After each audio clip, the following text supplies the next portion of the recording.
नमस्ते दोस्तों, जय हिंद। Welcome to my channel. First of all thank you so much इस चैनल पे आने के लिए। मैं आप लोगों को कुछ बातें शेयर करना चाहता हूँ जो कि एग्ज़ाम पीओवी से होगा, और आप अगर उसको वर्ड टू वर्ड फ़ॉलो करते हो, तो मैं ये तो नहीं कहूँगा कि आपका सिलेक्शन होगा, बट आप जो भी मार्क्स अभी लाते हो एग्ज़ाम्स में, उसमें कम से कम 40 टू 50% मार्क्स ज़रूर इंक्रीज़ होंगे, अगर आप वो वर्ड टू वर्ड फ़ॉलो करते हो। वीडियो को स्टार्ट करने से पहले मैं अपने बारे में कुछ बता देता हूँ। आई एम आयुष, मेरा नाम आयुष है। मैंने बहुत सारे exams over the years clear किए हैं, एंड उसकी जितनी भी एक्सपीरियंस इन सालों में मिली है, वो मैं सब कुछ इस वीडियो में डाल रहा हूँ। और आप ज़रूर एंड तक देखना और समझना कि इन सब का कितना वैल्यू होता है एग्ज़ाम के डे पे और एग्ज़ाम से पहले भी। ठीक है।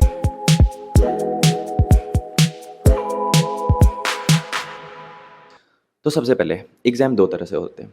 पहले जिसमें टाइम मैनेजमेंट बहुत ज़रूरी होता है, जैसे एसएससी के सारे एग्ज़ाम्स हैं जिसमें टाइम कम होता है, क्वेश्चंस ज़्यादा होते हैं और आपको एक्यूरेसी बहुत ज़्यादा चाहिए होती है। लाइक 200 का एग्ज़ाम है तो उसमें 140 150 आपको स्कोर करना पड़ता है, जहाँ पे ये सब कट ऑफ होते हैं।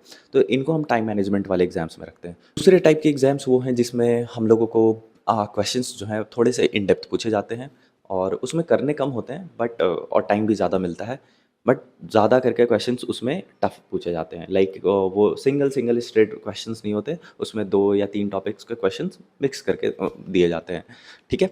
तो हम लोग दोनों के लिए सेम स्ट्रैटेजी जो है वो बात करेंगे, और जो डिफरेंट होंगे वो भी हम लोग बात करेंगे। तो सबसे पहले हम लोग स्टार्ट करते हैं कि एग्ज़ाम आपको चुनना कैसे है। आप अगर आपको लगता है कि आप इन डेप्थ नहीं पढ़ाई कर सकते हो, आप ऐसे एग्ज़ाम्स को मत टारगेट करना। लाइक कैट टाइप के एग्ज़ाम्स को, या फिर एसबीआई के बहुत सारे एग्ज़ाम्स होते हैं, वो आईबी हो गया, इनमें अच्छे क्वेश्चंस पूछे जाते हैं जिनमें थोड़ा सा क्वेश्चंस का लेवल हल्का ऊपर होता है। आरबीआई ग्रेड भी हो गया आपका, ये सब। और जो थोड़े से लेवल नीचे के क्वेश्चंस होते हैं, मैं एग्ज़ाम्स को किसी को टफ या इजी नहीं बता रहा हूँ, बट ऐसा होता है कि क्वेश्चंस आपको भी पता होगा कि क्वेश्चंस कुछ में इजी डायरेक्ट पूछे जाते हैं, डायरेक्ट फार्मूला बेस्ड होते हैं, डायरेक्ट उसमें एक सिंगल कोई भी आपको कॉन्सेप्ट लग रहा होता है। तो इन सब चीज़ों को लेकर के मैं बात करने वाला हूँ। ठीक है। पहले आप एग्ज़ाम्स को देख लेना। देखने के बाद आप उसके वेबसाइट पे जाना। आपको लगता है कि ये सिलेबस, ये पढ़ाई जो इसमें पूछी जा रही है, जो क्वेश्चंस इसमें पूछे जा रहे हैं, वो आपसे होगा या नहीं होगा। और इसको चेक करने का सबसे अच्छा तरीका है, आप जो भी एग्ज़ाम टारगेट कर रहे हो, सबसे पहले दिन आप जाओ, उसके प्रीवियस ईयर क्वेश्चंस को उठाओ, और बिना टाइम लिमिट लगाए, बिना टाइम लिमिट आप क्वेश्चंस बनाओ। मान लो 1 घंटे का एग्ज़ाम होता है, आप उस 1 घंटे को नेग्लेक्ट कर दो। आप जस्ट क्वेश्चंस बनाओ कि 100 क्वेश्चंस थे तो मैंने 100 बनाए। 1 दिन में बनते हो, 1 दिन में बनाओ, 2 दिन में बनते हो, 2 दिन में बनाओ, और बनाने के बाद देखो कितने सही थे। अगर उसमें आपके 80% क्वेश्चन सही हो रहे हैं, बट उसमें टाइम आपने बहुत दिया है, ऑब्वियस सी बात है, 2 दिन दे दिया है या 1 दिन दिया है या 6 घंटे, 4 घंटे जो भी दिया है, तो आप उसके हिसाब से देख लेना कि आपको टाइम की ज़रूरत है, आप टाइम ठीक करोगे। अगर आपने 100 में मान लो 85 क्वेश्चन बनाए, तो मतलब आपको पढ़ने की भी ज़रूरत है, लेक्चर्स भी अटेंड करने हैं। तो उसके हिसाब से आप अपने आप को देख सकते हो कि आप कहाँ हो। ठीक है। बट बहुत बच्चे क्या दिक्कत इसमें फेस करते हैं कि जैसे आप में से कोई एक कैंडिडेट हो, एक्स वाई जी, उनके साथ क्या होगा, वो पेपर बनाने जाएंगे। ठीक है। उनको लगेगा कि ये छोटा सा कॉन्सेप्ट है जो मैं भूल रहा हूँ। जस्ट लाइक कोई क्वेश्चन हो, उसमें पूछा हो कि आपको एरिया ऑफ ट्रायंगल बताना है, बट उसमें बेस और हाइट नहीं है, किसी और तरीके से मान लो हेरॉन्स फार्मूला लग रहा है। तो ये चीज़ें आप जाओगे हेरॉन्स फार्मूला सर्च कर लोगे, ये नहीं करना आपको। आप वो क्वेश्चंस अपने माइंड से जितना भी आपको करंट नॉलेज है उसके आधार पे आपको क्वेश्चंस बनाने हैं। ठीक है। आपको कुछ भी नहीं खोल के देखना है, एक बुक का एक पन्ना भी नहीं पलटना है। ठीक है। आप ऐसे करके वो फर्स्ट पीवाईक्यू दो, और उसके बाद अपने आप को जज करो कि आप कहाँ हो। ठीक है। जैसे ये हो जाता है, आप जाओ सिलेबस नोट डाउन करो। सिलेबस नोट डाउन करने के बाद आपके दिमाग में पहली चीज़ जो आनी चाहिए वो यही आनी चाहिए कि इसके सिलेबस मुझे 60% कंप्लीट करने हैं। वो 60% आप कैसे करोगे? क्योंकि 60% जब तक नहीं करोगे तब तक आपको पता नहीं चलेगा कि आपने पढ़ाई कैसे करी है। ठीक है। अब वो 60% में कुछ लोग हैं जो बहुत सारी चीज़ें पढ़ रखे हैं तो उनको अलग पढ़ना है, लेकिन मैं ये ज़्यादा करके उनके लिए बता रहा हूँ जो शुरू से स्टार्ट कर रहे हैं। जो बीच में भी हैं वो भी इसको आगे आगे कंटिन्यू करके मैं बताऊँगा कि उनको क्या करना है। ठीक है। अगर आप शुरू से स्टार्ट करो, आपको कोई आइडिया नहीं है, आपने देख लिया कि आपका कुछ नहीं हो रहा है, आपने पीवाईक्यू दिया, आपको दिखा कि मैं बहुत ज़्यादा यहाँ नीचे हूँ, अभी बहुत ज़्यादा बिगिनिंग लेवल पे हूँ, और मुझे 6 महीने 8 महीने में एग्ज़ाम क्लियर करना है, तो सिंपली आप सिलेबस लिखो। सिलेबस लिखने के बाद आप 60% सिलेबस को फोकस करो। 60% सिलेबस आप कैसे फोकस करोगे? आप जाओगे, पीवाईक्यू आपने दिया था, आपने वेटेज जा करके देख लो कि कौन से टॉपिक से कितने वेटेज के क्वेश्चंस आते हैं, उनको टारगेट करो। आप 60% ये नहीं कि अपने मन का जो आया, मेरे को हाइट एंड डिस्टेंस अच्छा लग रहा है, मैं हाइट एंड डिस्टेंस पढ़ लूँगा, मेरे को ट्रिग्नोमेट्री अच्छी लग रही है, मैं ट्रिग्नोमेट्री पढ़ लूँगा, मेरे को मेंसुरेशन अच्छा लग ऐसा नहीं करना है। अगर उसमें अरिथमेटिक के क्वेश्चंस ज़्यादा आते हैं, अरिथमेटिक में भी डिफरेंट टॉपिक्स पे, ऐसा नहीं कि पूरे अरिथमेटिक को लिख लो एक बारी कि 15 से 20 आते हैं, दैट्स इट। ऐसा नहीं करना है। आपको करना क्या होगा, अरिथमेटिक में कौन से पर्टिकुलर टॉपिक से ज़्यादा आ रहे हैं, कौन से कम आ रहे हैं, उनको भी हटा के रखना है। कोई ज़रूरी नहीं है कि अरिथमेटिक में मिक्सचर आ रहा है मुझे पढ़ना ही है, अगर आते हो तो ही पढ़ना है, नहीं आते कोई बात नहीं, हम छोड़ सकते हैं। उससे ज़्यादा प्रायोरिटी हम उनको देंगे ना जो ज़्यादा पूछे जा रहे हैं। मान लो ट्रिग्नोमेट्री है, ट्रिग्नोमेट्री अगर पूछी जा रही है तो हम पढ़ेंगे, नहीं पूछी जा रही है कोई बात नहीं, जो हमने पहले पढ़ा है उसको रिवाइज कर लेंगे, दैट्स इट। तो पहला काम ये करना है। जिस तरह से आप 60% सिलेबस कंप्लीट करोगे, वो कैसे करना होगा वो मैं बता रहा हूँ। आप सिर्फ लेक्चर पे मत जाना। लेक्चर देख करके सबको लगता है कि मेरा सिलेबस कंप्लीट हो गया है। लेक्चर बस आपको वो टॉपिक एक बारी रिवाइंड कराता है, दैट्स इट। आप एक वीक पहले पढ़ोगे ना जो टॉपिक, वो अगले वीक में आपको पता भी नहीं चलेगा कि आपने क्या पढ़ा था। कोई नया कॉन्सेप्ट, कोई नई बातें जो आपको टीचर ने सिखाई हो, शॉर्टकट्स, कुछ भी याद नहीं रहता। इसलिए आपको लेक्चर सिर्फ 5 दिन देखने हैं वीक में। छठे और सातवें दिन आपको उसको रिवाइज करना ही करना है। वो 2 दिन आप समझो कि आप पढ़ाई को ना 2x कर रहे हो, और ये आपको पता भी नहीं चलेगा। आप ये करके एक बारी देखो, और इसके ना मैं आपको एकदम 100% प्रूफ के साथ कह सकता हूँ, एकदम श्योरिटी के साथ कह सकता हूँ कि ये वर्क करता है। इस पे मैंने इतना काम किया है। आप 5 दिन ही पढ़ो, 5 दिन पढ़ने के बाद छठे दिन और सातवें दिन उसको इतने प्रिसाइज़ तरीके से रिवीजन करो, इतने प्रिसाइज़ तरीके से एक-एक चीज़ को, जो भी आपने पढ़ा था, जो नए क्वेश्चंस देखे थे, उसको वापस बनाओ तरीके से। कोई चोरी नहीं, कोई वो नहीं, कोई अपने आप को फॉल्स एक्सपेक्टेशंस नहीं देनी है कि मुझे तो आता है, मैं छठे और सातवें दिन भी लेक्चर अटेंड करूँगा। फँस जाओगे, पहले दिन से फँस जाओगे, ठीक है? पहले वीक में आपको ये कर लेना है। ऐसे करके जब 2 वीक में आपका एक टॉपिक या 2 टॉपिक खत्म हो जाता है, आप सबसे पहले जा कर के उनके क्वेश्चंस लगाओ। बुक से नहीं लगाने, बुक्स में क्वेश्चंस डायरेक्ट जो एग्ज़ाम्स के पीओवी से रहते हैं वो आ जाते हैं, तो आपको लगेगा टफ है, बन नहीं रहा है। इसलिए आप छोटे-छोटे क्वेश्चंस उठाओ। सबसे पहले आप सेक्शनल उठाओ, सेक्शनल मॉक दो, क्लास के क्वेश्चंस बनाओ, जो पीडीएफ शेयर्स होते हैं वो उनको बनाओ, उसके बाद जा कर के बुक बनाना। अब ये देखो, अगर आप 5 दिन ये कर रहे, 2 दिन रिवीजन किए और 2 वीक में मान लो आपने कोई एक टॉपिक खत्म कर दिया। जस्ट मैं मान के चल रहा हूँ कि आपने प्रॉफिट एंड लॉस खत्म कर लिया और परसेंटेज खत्म कर लिया, क्योंकि दोनों एक साथ चलते हैं, तो दोनों एक साथ आपने खत्म कर लिया। अब खत्म करने के बाद आपने सेक्शनल दिया, आप बुक कब बनाओगे? अब बुक आप उसी टाइम बनाओगे। जैसे ही आप सेक्शनल देने लग जाओगे, आपको दिखेगा सेक्शनल में आपको अच्छे मार्क्स आ रहे हैं, ठीक आप कर पा रहे हो, 10 में 9 क्वेश्चन आपके ठीक लगते हैं, 10 के 10 आपसे बन जाते हैं, टाइमिंग के साथ भी बन रहे हैं, तो आप जा कर के सीधे-सीधे बुक बनाने लग जाओ। बुक के क्वेश्चंस थोड़े ट्रिकी होते हैं, थोड़े टफ होते हैं, थोड़ा-सा आपको पढ़ना पड़ता है, उसको बनाओ। वहाँ अगर फँसते हो, वापस से जा कर के रिवाइज़ करो, वापस से जा कर के लेक्चर्स के जो भी पर्टिकुलर आप मान लो सक्सेसिव डिस्काउंट में फँस रहे हो, तो उसको पढ़ लो, दैट्स इट। बहुत ज़्यादा उसमें नहीं घुसना। जैसे आप ऐसे करते-करते 60% अपना सिलेबस खत्म करते हो, अब आओगे आप फुल मॉक में। अब ये फुल मॉक आप कैसे दोगे? देखो, मैं बता रहा हूँ। मॉक्स में सबसे बड़ी जो गलती हो रही है ना सबके साथ, आई थिंक मैंने भी स्टार्टिंग में ये गलती करी थी, लेकिन मैंने ज़्यादा दिन उसको कंटिन्यू किया। क्योंकि जैसे मुझे समझ आया कि ये मैं गलती करने वाला हूँ, और मेरे को भी लोग बता रहे थे कि ऐसा नहीं करना, तो मैंने उस चीज़ पे फ़ोकस किया। आप क्या करना, आप पहले जाओ कोई भी एक अच्छे वेबसाइट पे जा कर के टेस्ट दो। टेस्ट देने के बाद ये फ्री टेस्ट देना, क्योंकि फ्री वाले में क्या होता है ना कि अटेम्प्ट्स मतलब कैंडिडेट बहुत रहते हैं, लाइक कोई 1.5 लाख वो टेस्ट दे रखा है, तो आपको पता चल जाएगा कि आपका रैंक अच्छा है। अगर आप सब्सक्रिप्शन लोगे बाद में, तो उसमें क्या होगा कि कोई टेस्ट 2000 लोग दिए हैं, 3000 दिए हैं, उसमें आपको रैंक दिख रहा है 49 है, 50 है, तो आपको अच्छा लग रहा है। बट जब आप 1.5 लाख 2 लाख वाला टेस्ट दोगे, तो आपको पता चलेगा कि आपका रैंक अभी 20,000 है, 30,000 है, तो आपको समझ आ जाएगा कि आपने कितना सही किया, कितना गलत किया है, लोग कैसे बना रहे हैं, ठीक है। आप जाओ मॉक टेस्ट लो। मॉक टेस्ट जैसे ही फुल लेंथ मॉक टेस्ट दोगे, फर्स्ट 4 सेक्शन इतना फोकस होकर के देना, कोई भी चीज़ सामने नहीं होनी चाहिए। एक वॉल पे एक फार्मूला भी नहीं होना चाहिए। आस-पास में कोई ऐसा एक चीज़ नहीं होना चाहिए। अगर सामने एक पीरियोडिक टेबल भी लगा हो तो वो नहीं होना चाहिए। जस्ट यू, आपका माइंड, और कुछ भी नहीं। आप एक बार मॉक देख कर के देखो, आपको रियलिटी पता चलेगा। अगर आपके मॉक में 50% पहली बार में मार्क्स आ गए, जैसे 200 नंबर का एग्ज़ाम था, आपने 100 नंबर ला दिए। अगर आपने 100 नंबर ला दिए ना, मैं आपको अश्योर कर सकता हूँ कि आप सही हो।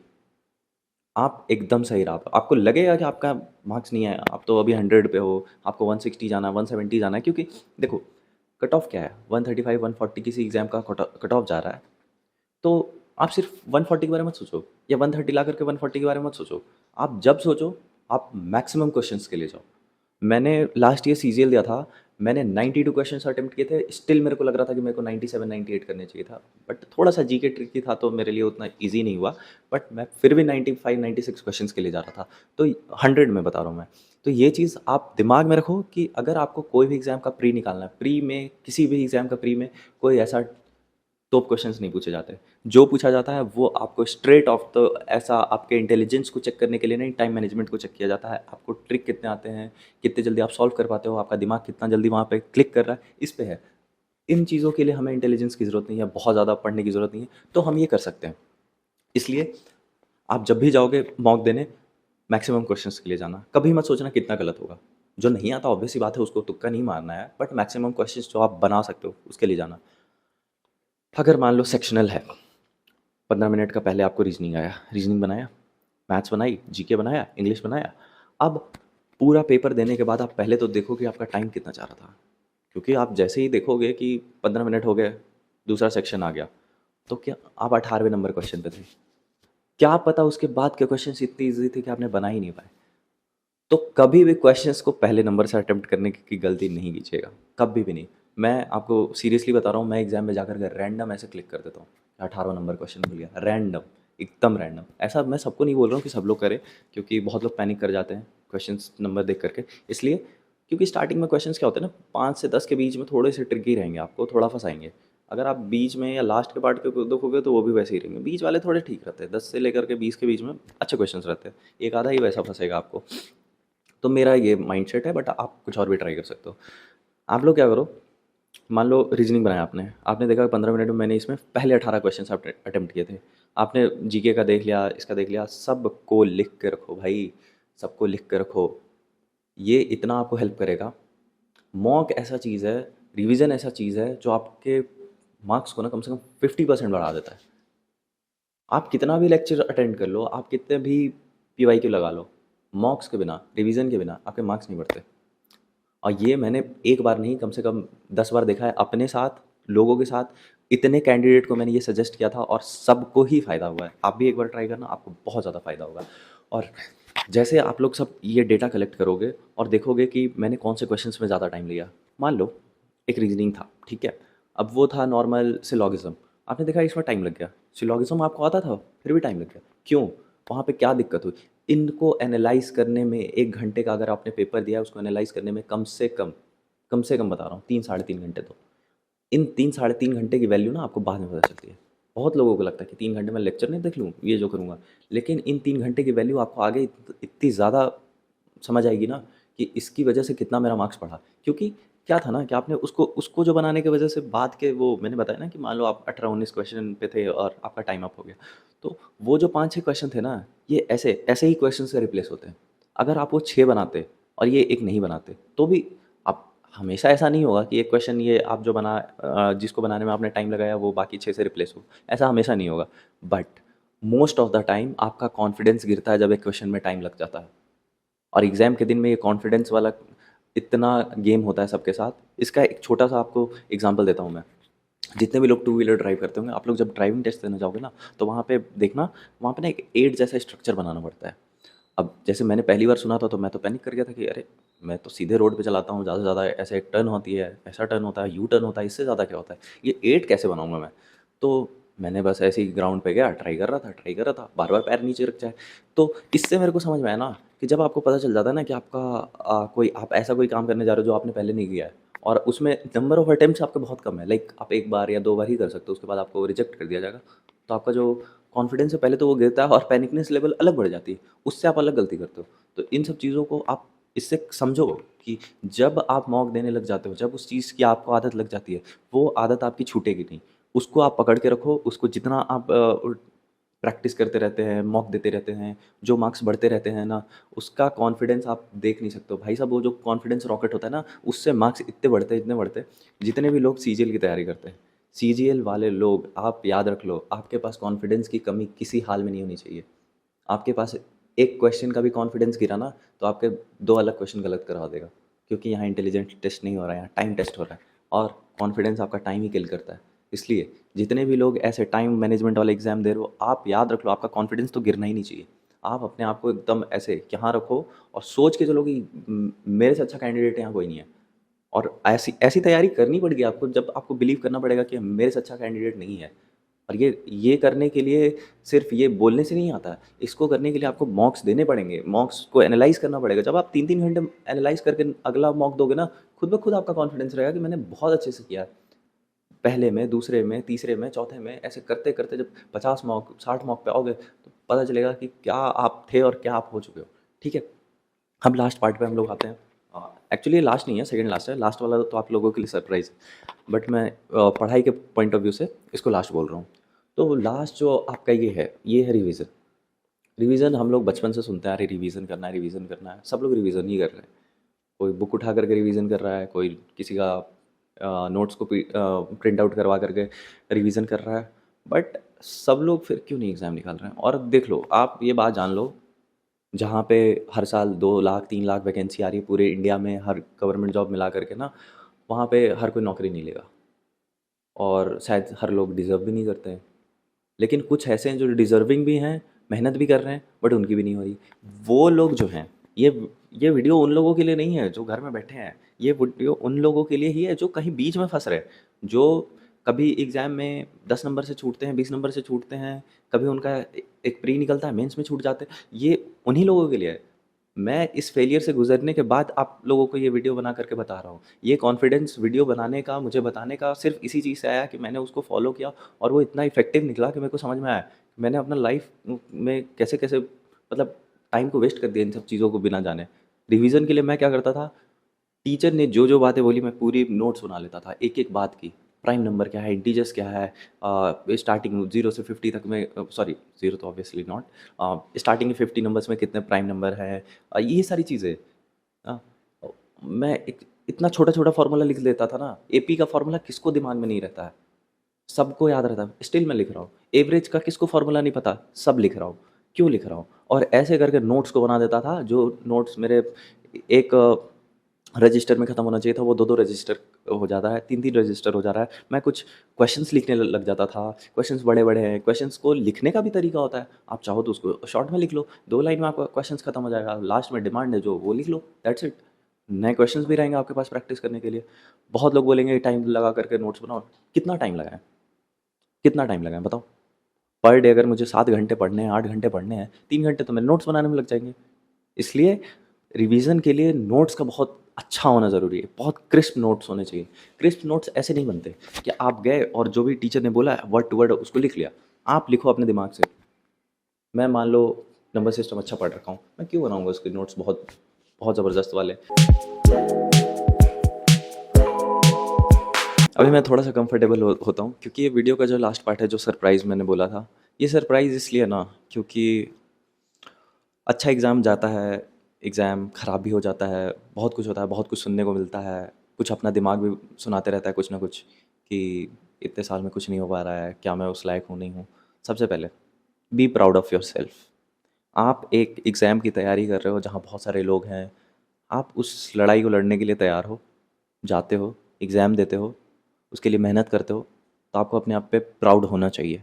कौन क्या कहता है, आपका दिमाग भी कहता है, तो आप प्लीज़ उसको समझाओ। क्योंकि जब तक आप खुद अपने आप के फेवरेट नहीं रहोगे, उसको कॉन्फिडेंट नहीं रखोगे, कोई आपको नहीं करने वाला है।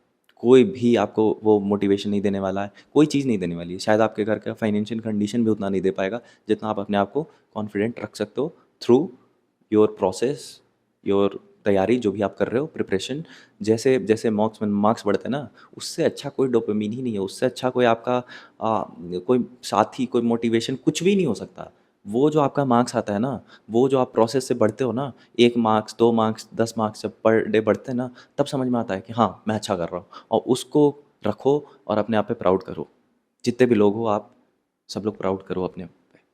दूसरी बात, प्राउड करने से सिर्फ नहीं होगा, साथ में आपको थोड़ा थोड़ा कंसिस्टेंसी रखना पड़ेगा।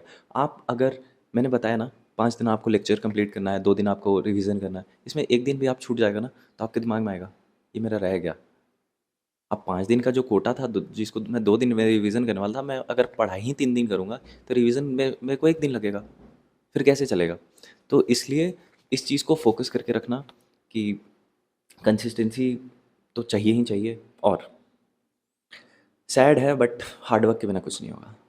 जितने भी लोग कह रहे हैं आपसे कि 1.5 घंटे 2 घंटे एक सब्जेक्ट को पढ़ो और एक दिन में 3 सब्जेक्ट पढ़ो, 6 घंटे में हो जाता है। देखो 6 घंटे इनफ होते हैं, बट कैसे? इफ़ेक्टिव। ऐसा नहीं कि 6 घंटे बस मैं बैठा था, वो मेरे दिमाग में 6 घंटे कितना गया, वो भी देखना ज़रूरी है। और ये देखो, ये बताने की बात नहीं है, आप ऑलरेडी 20 प्लस हो गए तो आपको इतनी समझ होगी, आपने ऑलरेडी बोर्ड्स क्लियर करके आए हो, तो आप इतना तो समझ रखते ही हो कि हार्ड वर्क करना पड़ता है, लेकिन डायरेक्शन के साथ करना पड़ता है। अगर गलत डायरेक्शन में आप मेहनत करते रहोगे ना, तो सही समय शायद रहेगा आपका, लेकिन गलत जगह पहुंच जाओगे।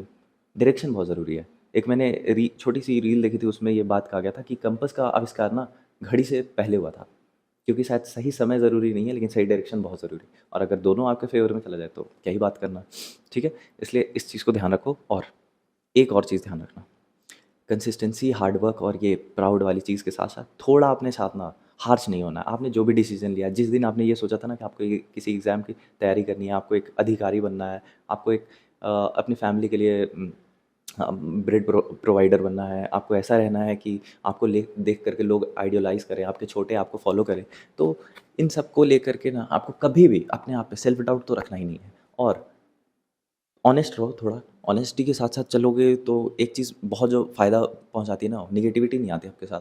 आप अगर कहीं गलत भी कर रहे हो ना, तो आपको पता चलने लग जाता है। जब भी मैं तैयारी में कुछ गलती करता हूँ ना, मुझे ऐसा लगता है कि कोई ना कोई मेरे लिए आ गया और उसने मेरे को एक बात बता दी। वो हो सकता है एक 10 साल का बच्चा हो, एक 20 साल का कोई कैंडिडेट ही हो, जो मेरे को एक एडवाइस दे दिया। कोई आईआईटी की तैयारी कर रहा हो, वो बता सकता है मुझे। तो ये चीज़ें तभी अच्छी होगी ना जब आप ऑनेस्ट रहोगे। थोड़ा ऑनेस्टी के साथ चलो, एक प्रॉपर रूटीन को फॉलो करो। रूटीन टूटता है तो भी दिक्कत होती है, स्लीप टाइम, ये सब बहुत कुछ मैटर करता है। सबको एक साथ अपने पूरे स्टार्स को अलाइन कर दोगे ना, तो आपको पता चलता है कि एक एग्ज़ाम निकलता है। और लोगों को लगता है कि एग्ज़ाम निकालने के लिए करना ही क्या है, बुक पकड़ना है, लाइब्रेरी जाना है, बैठ करके लेक्चर्स कंप्लीट कर देने, नहीं, सारे को एक साथ करना पड़ता है। वो बात तो आपने सुनी होगी ना कि आप जब अपने आप को हेल्दी रखना चाहते हो ना, तो ऑटोमेटिकली आप अच्छा खाने लग जाते हो, फिर आप अच्छे दिखने भी लग जाते हो। वैसा ही है, जब आप अच्छा पढ़ोगे, प्रोसेस को फ़ॉलो करोगे, टाइम से उठोगे, टाइम से पढ़ोगे, उसके लिए खाना-पीना सब कुछ अच्छा रखना पड़ता है, नींद अच्छी रखनी पड़ती है। जब सब कुछ करोगे ना, तो आपको अपने आप पे खुद प्राउड होने लग जाएगा। और अपने साथ बिल्कुल हार्श नहीं होना भाई। जितने भी लोग हो, और ख़ास करके लड़कियों पे बहुत प्रेशर रहता है शादी का एंड ऑल, और सक्सेस बहुत जल्दी चाहिए। आप लोग प्लीज़ अपने साथ हार्श मत होइए। प्लीज़, कोई भी हो। मैं आप लोगों को एक मतलब अपने फ्रेंड जैसा मानिए, भाई जैसा मानिए, और बिल्कुल अपने साथ हाश मत होइए। आपका डिसीज़न आपने जिस भी थॉट के साथ लिया था, अगर वो सही नहीं भी होता है, गलत भी हो जाता है ना, कोई बात नहीं। आपने सोचा तो एटलीस्ट, कोई बात नहीं, आपने सपने देखे थे कि गाड़ी खरीदोगे, घर खरीदोगे, कोई बात नहीं, रेंट का ही घर रहेगा। बट खुश रहो, खुश रहोगे तो आगे अच्छा कर लोगे, कुछ ना कुछ कर लोगे। इसलिए तो इसी के साथ मैं वीडियो एंड करता हूँ। होप आपको पसंद आया होगा। आप लोग को जो भी डाउट रहे एग्ज़ाम से रिलेटेड किसी भी चीज़ को लेकर के, आप वीडियो में कमेंट कर देना। नेक्स्ट वीडियो अगर कुछ आपके लिए सजेशन है तो वो भी कर देना। And thank you so much अभी तक देखने के लिए। Thanks for watching.